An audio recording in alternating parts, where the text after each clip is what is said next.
I was the CEO of a $20 million a year e-commerce company. If anybody's ever been in my shoes, between like 20 million is kind of that sweet spot. You get to a certain point where your brand, it just feels like from an operations perspective, you're hitting a ceiling. Right. Like you can't forecast things correctly. Welcome back to another episode of Chew on This. Today, we're going to be talking about something that isn't really talked about much when, it's kind of on the unsexy side of things when it comes to running business. But my man, Jared Ward over here, founder of Luminous, has created something sexy for the unsexy, an ERP system. And I definitely want to get into it. So Jared, thank you for being here. Thank you. For those of out there who don't know who you are and what you've built, let's get into it. Let's talk background. Let's talk Luminous. Let's get into it. Thank you for calling us sexy. No, that's right. Inventory is very unsexy. It's very boring. And Luminous is we're on a campaign to make inventory sexy again. I'm not sure if it was ever sexy, but it's one of those things. I mean, like even coming from the marketing side, right? It's one of those things where inventory is, I just always assume it's going to be there when I need it. And you never really understand what goes into like forecasting and actually planning these things. And I think you guys have hit a pain point that really needs to be solved. Yeah. Supply chain management is sort of this dark room, this eerie spot that nobody ever wants to deal with. And yes, Luminous is actually touching the dark, eerie room. We're brightening it up. No pun intended. But yeah, so my name is Jared. I'm the founder and CEO of Luminous. Luminous we're like Netsuite, but for mid-market e-commerce. Basically, if you're a brand between like 3 million and 100 million, it will feel like, man, supply chain management, there's only one path. It's go to a big ERP. And we're on a campaign to let people know, no, that's actually not the case. So Luminous is the first all-in-one platform for mid-market e-commerce companies. So for those who are maybe on the smaller end, mid-sized, right? Talk a little bit about, I guess, the pain points that were kind of out there and what Luminous is doing to solve that. First off, my background is in supply chain e-commerce. Supply chain, my background's I used to live in China. I speak Cantonese and Mandarin. Wow. So that took me down this path of, production management for e-commerce companies. I ran a sourcing division where I got a lot of experience like forecasting and running the purchasing and supply chain management for brands. Mm-hmm. Eventually, my experience segued into running an actual e-commerce company. So I was the CEO of a $20 million a year e-commerce company. Wow. It was called Qualtry. So if anybody's ever been in my shoes, so CEO or operator of that size of a brand, I'd say between like 20 million is kind of that sweet spot. Mm-hmm. You get to a certain point where your brand, it just feels like from an operations perspective, you're hitting a ceiling. Right. Like you can't forecast things correctly.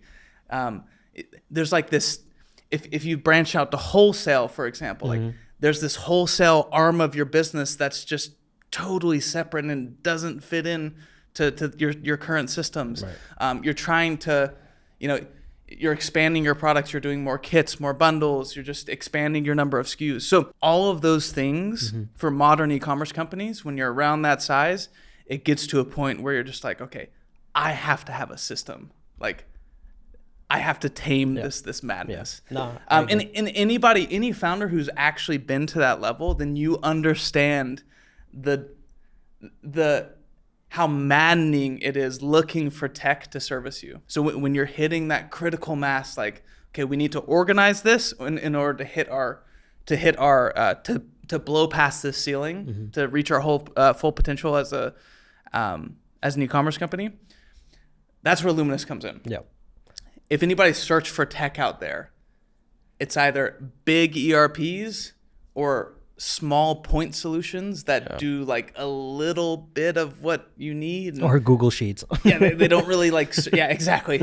Honestly, the most common, there's two most common tech stacks that we run into for e-commerce companies. It's Either they're on NetSuite and we're getting them off of NetSuite for a fraction of the cost and our flows are better, or they're on Google Sheets, ShipStation, QuickBooks. Yeah. I think there's two stages in e-commerce brand's life where something like this is like super important, right? So I'll give you an example from Avi, where one, we for those of you who know, we entered Walmart last year, right? In September of last year. And the inventory planning that's required for that is something I've never seen before, right?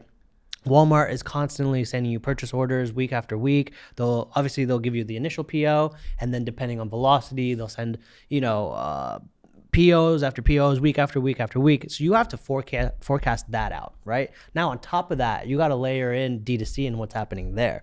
So there's so many details that can be overlooked and honestly like very overwhelming. So that having a tool in place honestly kind of removes that entirely from the brand. And like I said, we were on, like, I remember back in 2020, I created our inventory tracker on Google Sheets. And so to see us grow from that to something like this is, I mean, it's an unlock for most brands. Absolutely. So this is stuff that I talk about all the time, but the evolution of a modern e-commerce company it's relatively new. So there's two specific parts that break tech. You were alluding to one of them. Mm-hmm. So number one, this idea of being omni-channel, that's totally changed since the 2010s. And so what do I mean by that? Well, I meet so many brands who they saw on Etsy, Shopify, Amazon FBA. They're getting into big box retail accounts. They do specialty wholesale, all before $1 million in revenue.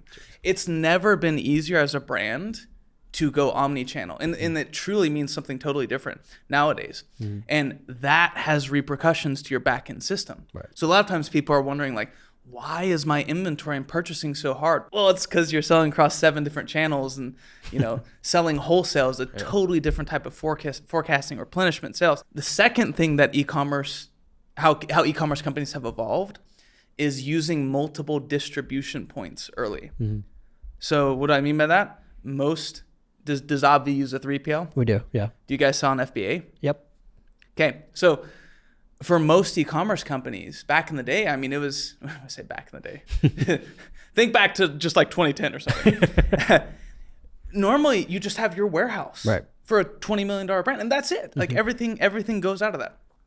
Nowadays, it introduces a added layer of complexity when you have to forecast and replenish 2 distribution points. Totally different. Right. And the type of tech that you need is totally different. So, those are 2 big evolutions that have happened with e-commerce companies, and it makes this need for a system of record early. Yeah. And no wonder so many brands feel forced to go to NetSuite. Mm-hmm. Yeah, no, I agree. I think even on some of my own like mentor pass / like consulting calls, the biggest question I have for brands is, when they come to me and they say, you know what, I'm doing really well when I'm spending, $100,000 a month on Meta, right? And my first question is, why can't you get to 200? And 9 times out of 10, that answer is because of inventory, because they can't forecast. And I'm just like, I can't help you forecast. There's tools out there that can help you forecast, like Luminous, but there's a level of operations and like just a layer of the knowledge that needs to come in to actually like provide runway for the business is honestly like, you should be leveraging tech. You should be leveraging tools to really understand what's happening on a day-to-day basis in terms of sales, velocities, et cetera, et cetera. So, I mean, I don't think a lot of brand owners really think that through. They're always thinking about the sexy side of things, which is, new creatives, new landing pages, new this, new that. And it's like, none of that matters until you actually have inventory in the warehouse. Yeah. And it starts mattering at scale, and that scale for e-commerce is normally around that like 3 to 20-ish million. That's when you start feeling real consequences when you go out of stock. Like, it hurts when you're ripping on this new SKU and it's like, oh shit, we went out of stock. Yeah, no, we're feeling it right now. We're literally feeling it right now. We had a pretty strong Q1, right? I spent a good amount on Meta. The finance team and Ron are freaking out because we keep running out of inventory. Honestly, like having something like Luminous would solve a lot of the pain points. You know, I think this will highlight the gap in the market that Luminous is filling a little bit. Question for you guys at Off. Yeah. Why have you not looked into like NetSuite? Yeah, no, it's a great question, and they keep reaching out, right? I keep getting the free water bottles in the mail, you know, just trying to get on a call with them. And the LinkedIn in mail, like, hey man, following up on my last message. Do you see that? No, 100%. Me and the 4 other reps in the inbox. It's honestly the NetSuites of the world. They feel dated, and they don't feel like it's right for our business, right? When you think NetSuite, you think like the top brands, right? When we're thinking about, you know, inventory planning for us, we've been fine with a Google Sheet for the longest time, right? Because, and why do you think that is? I agree with you. Like, I just didn't, everything that was out there didn't feel like it was the right fit for us, right? It was like, it would always feel a little outdated or just not for our business.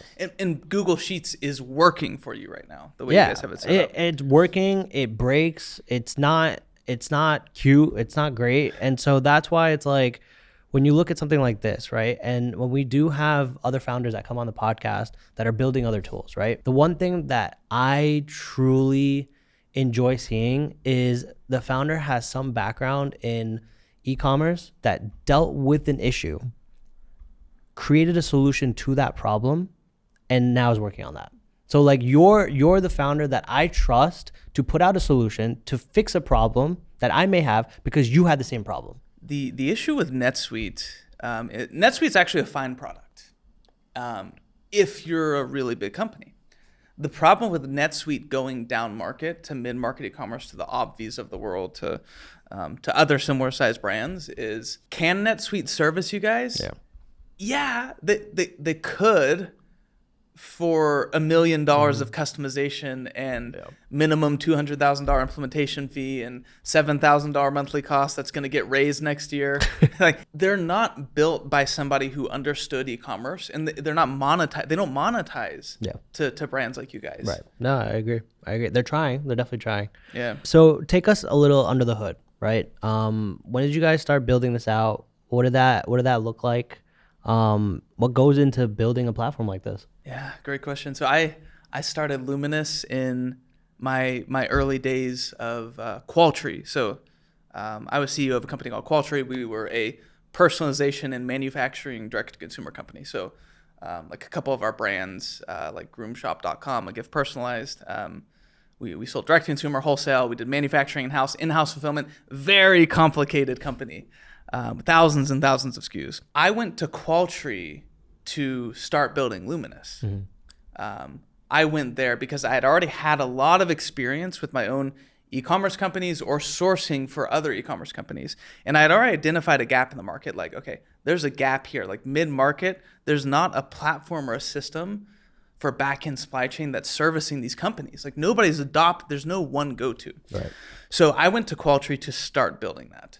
And that's where it started. So I picked a really complex company that I thought would be a great benchmark where, okay, if we can build a system flexible enough to service this company, we could actually probably service a lot of other e-commerce companies. Right. So Qualtry, we did wholesale, specialty wholesale, direct consumer, FBA, Amazon.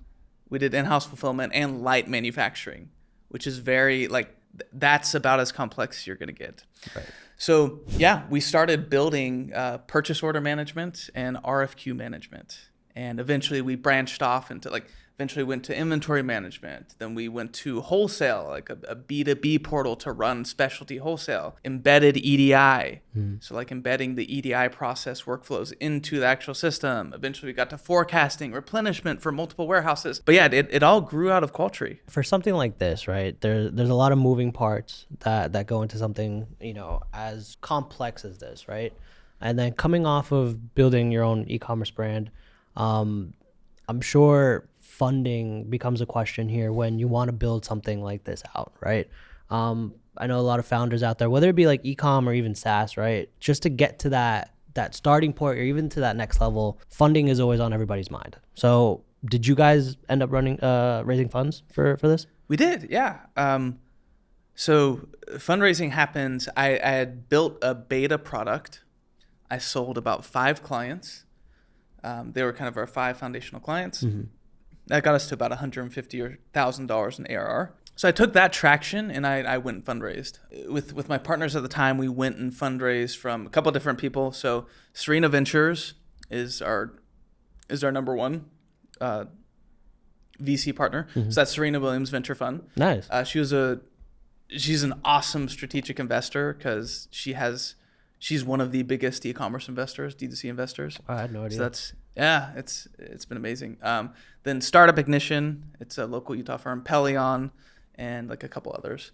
Overall, we've raised about $3.7 million. And cross our fingers, we're probably about like 5-6 months out from profitability. Amazing. Which, for a SaaS company as young as us, it's really amazing. But yeah, you have to fundraise. Like to build a company like this, to build Luminous, where you need such a broad feature set, to be competing with the likes of NetSuite in an RFP with Obvi. You have to have a broad feature set. So we definitely had to fundraise. Luckily, we've been really, really wise with our funds, and we're a very healthy and almost profitable company. One thing that you mentioned is that you actually built it out for 5 clients first. How does that conversation even go where it's like, hey, we're building something out, we haven't tried it for anybody, this is your most valuable part of the business, take a chance on us? How do you do that? Okay, so I don't know if you guys follow Y Combinator. They do such amazing content. So Michael Siebel talks about this. He talks about your early days of a SaaS startup. At the beginning, you're looking for early adopters. Who are early adopters? Well, it's people who have a fire so bad and they've tried everything out there that they'll take a brick to put out their fire. Right. In the early days, your SaaS, your product is a brick. It'll put out the fire, but make no mistake, it's still a brick. So it was customers who had been through the ringer. Right. So they've tried the Sin 7s and failed. They tried Fishbowl and failed. They implemented NetSuite, total flop, waste $100,000. So it was the customers who we've tried everything, hands in the air. Jared, this is working for Qualtry. Let's do it. Let's give this a shot. Those were the types of customers that we attract, and most startup companies, those are going to be your early adopters. Now, luckily, we're out of that stage now. We're in a very different stage, but no, early days of Luminous, I was literally sleeping at my clients' warehouses. I was literally all of their fractional COOs. Those were some wild days. Yeah. I guess at the end of the day, right, it's you kind of built the concept for yourself, proved it out. After you kind of proved it out, started raising money and started really building out the platform to be scalable, right? Now, who are the types of clients that you went after you had a finished product? And I guess who's a good fit for Luminous? Yeah, great question. So one of the biggest mistakes that tech providers make nowadays for e-commerce companies, they still think of people in terms of rigid categories. So for example, Obvi, they're a supplement brand. They're they're an apparel brand. They're a health and wellness brand. What we found in Luminous is you don't identify somebody by a category. We identify them by operational attributes. So we have operational archetypes so the reason why I say that is in my time with Luminous, I've implemented 2 supplement companies that are totally different, have totally different tech needs. You could have a supplement company that get everything from a co-packer. Co-packer fulfills it. It's more like a 4PL. So operationally, what you need for a system is totally different than somebody who buys all the raw ingredients, sends it to a co-packer, they send it to a 3PL. Those are the attributes that we care about because that will tell us if you're a good fit for Luminous. So what are the attributes of a brand that make them a good fit for Luminous? Well, here's some. First off, revenue-wise, you have to have problems at volume. So number one is revenue needs to be from between like 2 and 50 million. That's a good starting point. We service brands bigger. Annual revenue or just annual? Yeah. Okay. We service brands bigger, but that's a good starting point. Right. Next is, do you do some sort of wholesale? Typically what I mean by that is specialty wholesale. Like, are you writing invoices on QuickBooks? Right. And then making an order and sending it to the 3PL for them to fill? Right. Another one is big box retail. So EDI, like if you're doing either an EDI dropship flow, like say with Walmart or Target, a bunch of those different ones. Next would be purchasing. How do you purchase? Are you just purchasing? Are you just purchasing finished goods and you send them to a 3PL? Right. Or do you have a little bit more complex purchasing where like you're consuming finished goods that you need to break out into bill of materials, more of like an MRP process? Those attributes right there, if you have all of them or if you have some of them, you're a great fit for Luminous, most likely. Right. So as you guys grow and acquire more and more clients, right? As you said, the needs of each business become are different from each other, a little bit more complex, right? Does this affect the roadmap for Luminous? Like, are you kind of accounting for everybody's different needs and tailoring solutions to them? Or is it like, all right, no, like here's our roadmap. It has to be like a one size fit all type of approach. Like, what does that look like for you guys? That's a great question. Because here's the thing. Most brands that I talk to who have flopped in implementation, this is their experience. They onboarded Sin 7, which is like a self-onboarding platform. Right. And what it feels like is they just like, great, you're signing up, awesome. They fling you this jigsaw puzzle and splat right in front of you, all mixed up all over the place. And they're like, figure it out. And maybe if you're a savvy operator, you can figure out 30, 40, if you're lucky, like 50% of this. So after 6 months, you're sitting there on a Sin 7 contract with 50% of the system kind of working, but like it's good enough. So a big difference with Luminous, how we approach, first off, feedback in the product and also implementation is we believe in getting people to 100%. Right. It's so common that people onboard Sin 7 or they pay NetSuite $1 million and they're just sitting there at 70% completion. So with Luminous, how we take feedback is our goal always is to get you to 100%. And you don't pay extra for that. So how we take feedback with a product, luckily I have an amazing co-founder and CTO. His name is Brendan Beebe. He had exited an ERP that he built for the golf space from start to finish. Wow. So he's been through all of this. Like, he's built so many different billing platforms, inventory, points of sale. Like, so he totally understands how to craft a roadmap that can take into account all of the needs of our different clients. So we take feedback as we're going through implementation. If we can't get you to 100%, we see that as like, okay, what is wrong with either our implementation process or our product that you can't get to 100%? And we're constantly iterating every single one of the flows. And I'm happy to say that a lot of our clients, they're at 100% now, and it's through that constant iteration. And there's a lot of clients who sit at like 92%, but you best believe we're taking the feedback to get that last 8% if they're not getting full usage.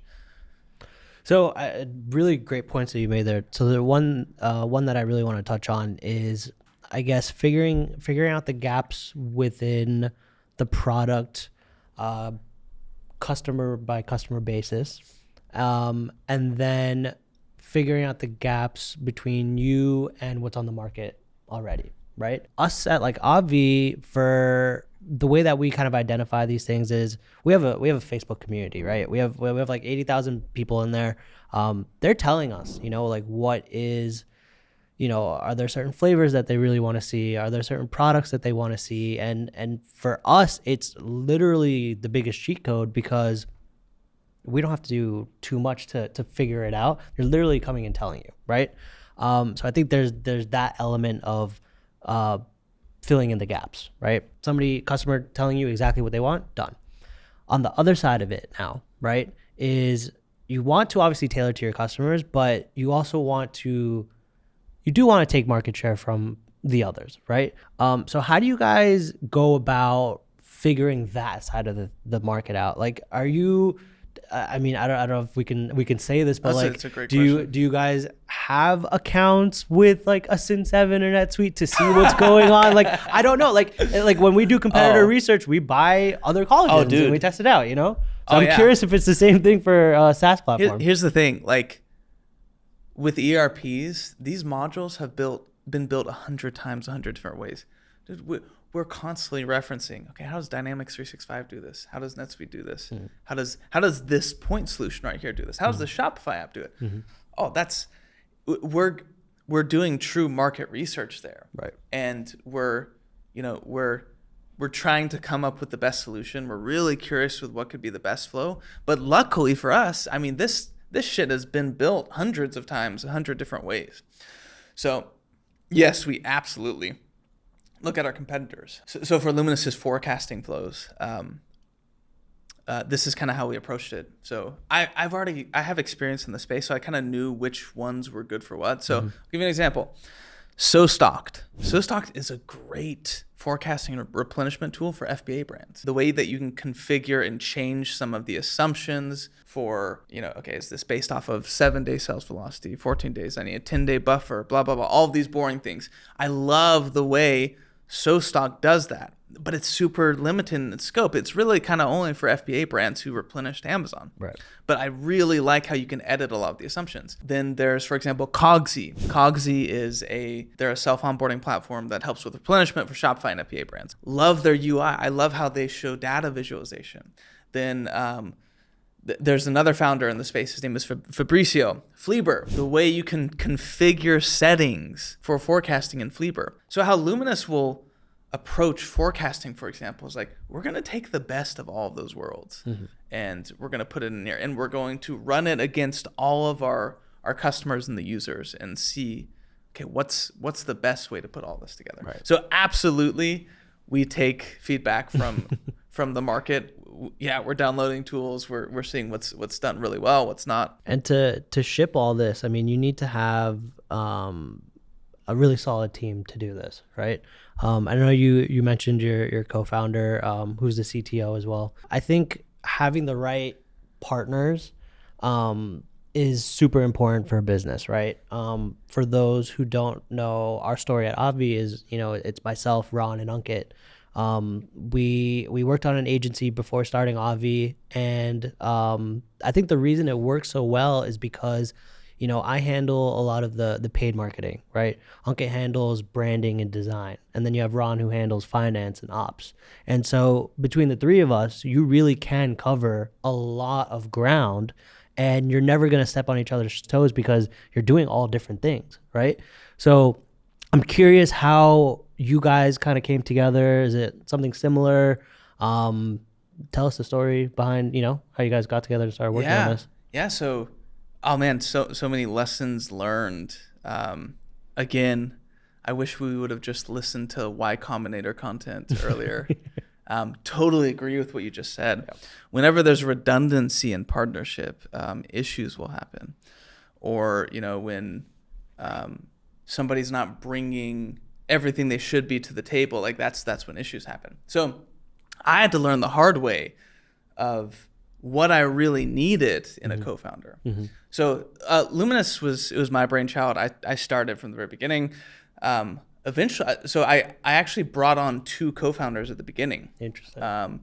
And long story short, I ended up finding out that a lot of their skill sets were totally redundant with mine. And really what I needed was a technical co-founder. And this all happened in like the early days. But the dust settled and we kind of figured out like, okay, really this team is Jared and Brendan. Brendan is the technical co-founder I never knew that I needed. He came in, stepped up, took over, transformed the way we do business. And the other 2 original co-founders ended up not working out. But the biggest lesson there was what Luminous really needed to survive was They needed somebody who had strong background in e-commerce, operations, could fundraise.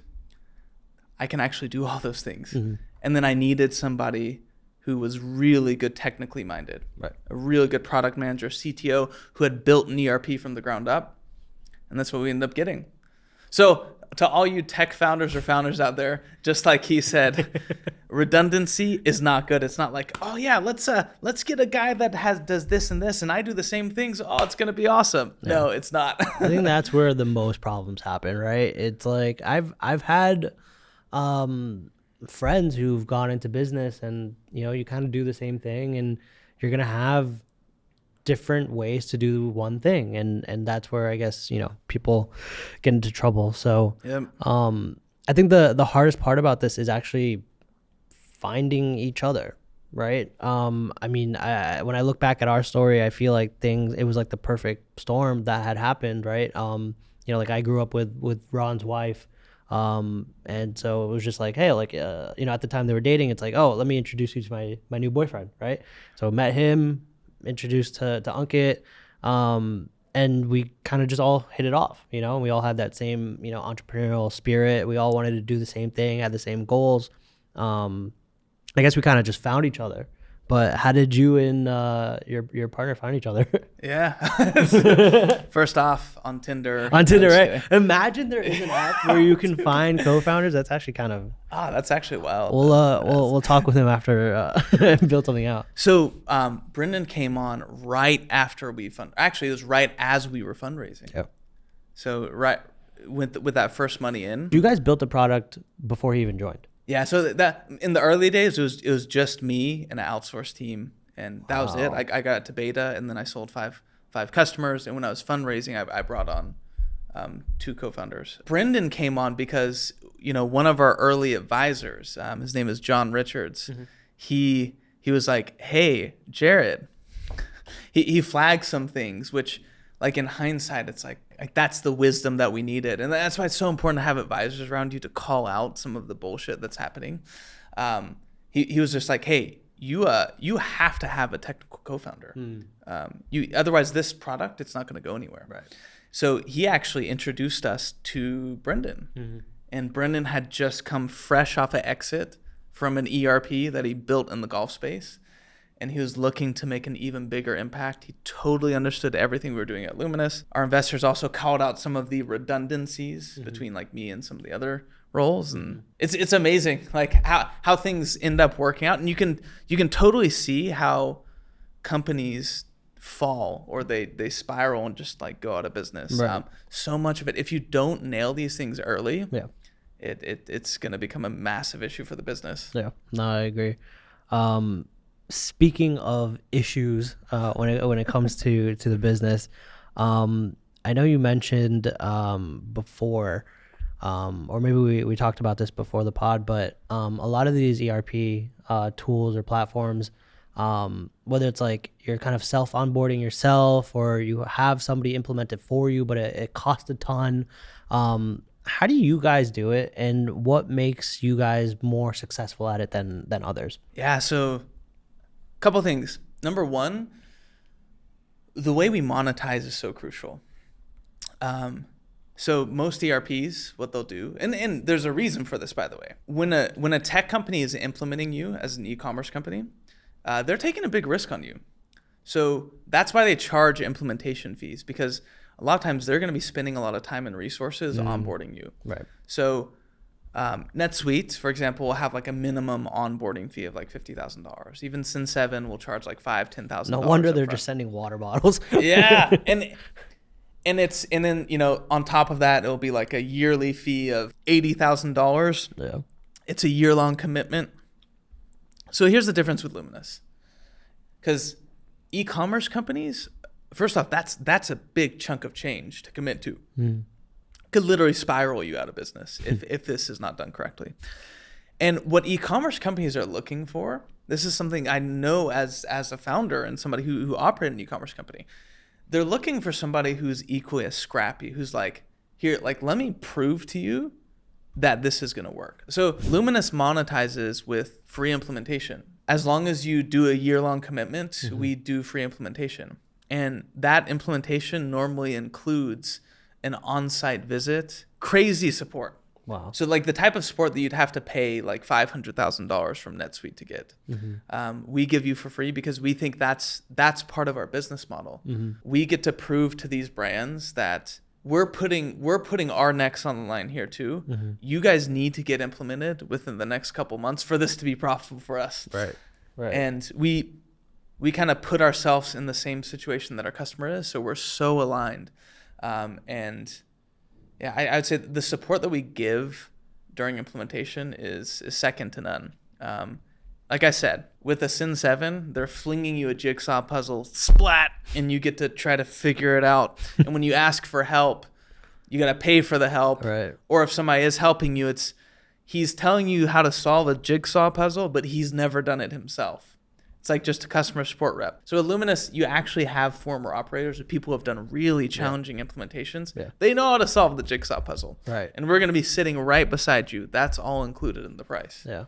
So I'm curious. I mean, white glove service is amazing. The fact that you guys are going out of your way to do that, right? And it proves that you're putting your money where your mouth is. Do you have, I guess, in your mind, a way to scale that? Because as you get bigger, like how many people are you guys gonna, like you said, you visit them and this and that, like is that whole thing scalable? Do you have a plan for that? Absolutely. So first off, scalable is all relative to what?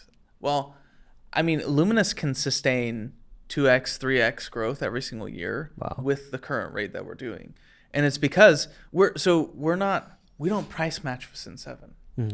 Pricing wise, we're going to be between like a Sin 7 and NetSuite. So we're going to be right in the middle. And it's all in pricing. So we're getting some decent sized contracts and we're crushing the experience for all of them. But no, we're not trying to blow up really fast. That's where like unapologetically, and I tell this to our VCs, like, I'm not trying to go to $100 million in revenue this year. Right. Like, no, we're not trying to blow up. We're bringing on really good foundational clients who we know will get tons of value out of Luminous. And yes, it is scalable through slowly scaling our team. Like we have to really slowly and meaningfully hire good operators, former operators of e-commerce companies that can take on those clients. But it's scalable. Like we can keep 2xing, 3xing growth every single year with our current team, and we can slowly hire more and more. But the answer is we're not trying to 10x, 100x. Right. We like the pace that we're growing at, and we're going to keep going. Oh, makes sense. I mean, take the time, build out the product the way that you guys want it to be, and obviously make it perfect. Because I've seen companies that try to do too much too quickly and then fail, right? Their main proposition ends up being completely misses the mark. Of just because everybody's trying to do everything, they want to have a feature that everybody else has, and it ruins the experience, and it doesn't really solve the pain point that you were there to solve in the beginning. Yeah, and we're totally different business model than like I keep saying Sin 7, but I mean it's we run to them all the time. We're totally different business model than Sin 7. Where Sin 7, heavy spending on PPC and advertising, and they're trying to get self-onboarded users.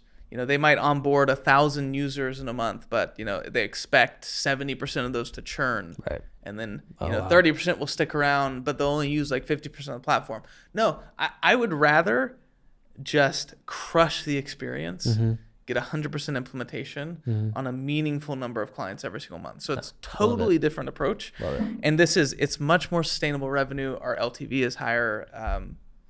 Yeah, I love the way we're doing it, and it's great. It's definitely sustainable. I mean, the fact that they have a 70% churn rate is crazy.